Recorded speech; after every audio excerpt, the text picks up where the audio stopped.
আসসালামু আলাইকুম। এখন আমরা হিট রিলেটেড ডিজিজ বা ইলনেসের যে কিছু প্রধান লক্ষণ আছে সেগুলা আমরা কীভাবে ম্যানেজ করব সেটা নিয়ে একটু সংক্ষেপে আলোচনা করব। হিট ইডেমা যদি হয় তাহলে আমরা তাকে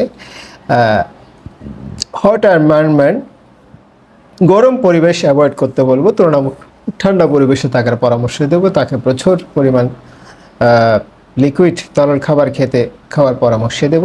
আর হলো তাকে ঠান্ডা পরিবেশে রাখবো, পাতলা কাপড় পরাবো। আর হলো এক্সারসাইজ লিমিট করব, অথবা তুলনামূলক টেম্পারেচার কম থাকে দিনের ওই অংশে বা ছায়া আছে এরকম জায়গায় তাকে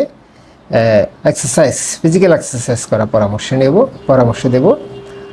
আর হলো এটা সাধারণত 6 সপ্তাহ পর্যন্ত থাকতে পারে, এর মধ্যে এটা অটো রিজলভ হয়ে যায়।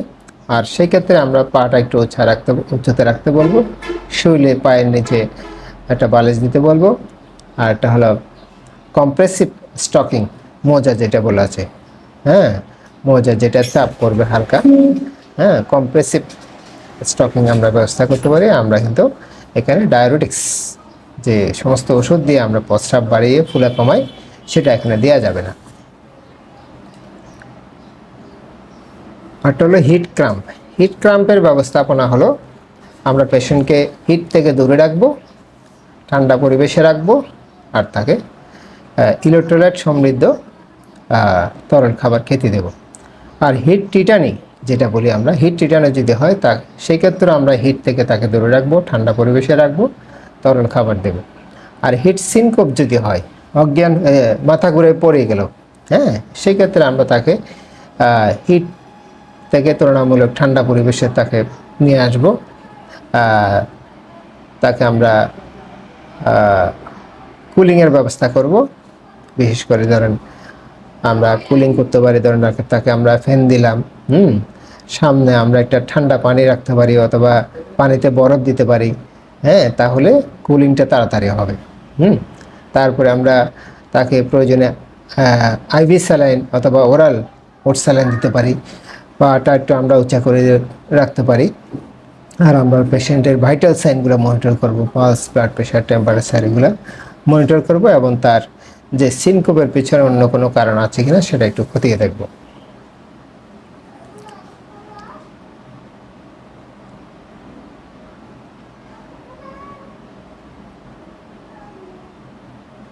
আর হিট এক্সজশন যদি হয় সেক্ষেত্রে আমরা কি করব? সেক্ষেত্রে আমরা তাকে হিট স্ট্রেস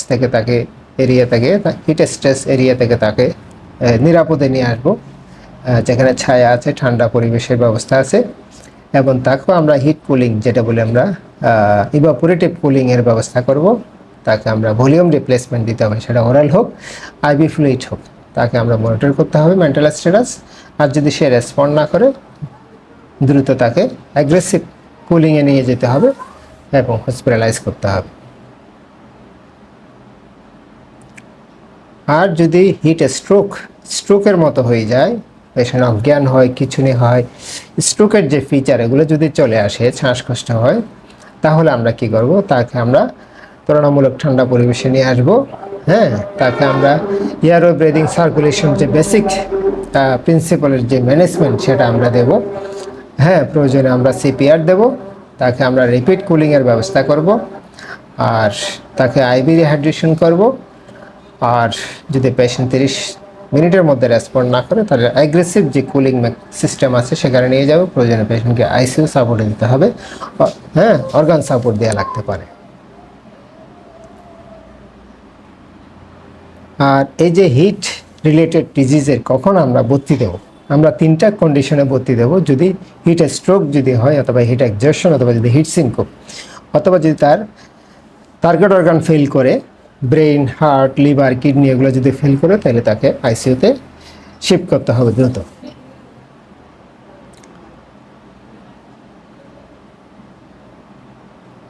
ঠিক আছে, আজকে এটুকুই। ভবিষ্যতে আমরা অন্য একটা বিষয় নিয়ে হাজির হব। আল্লাহ হাফেজ।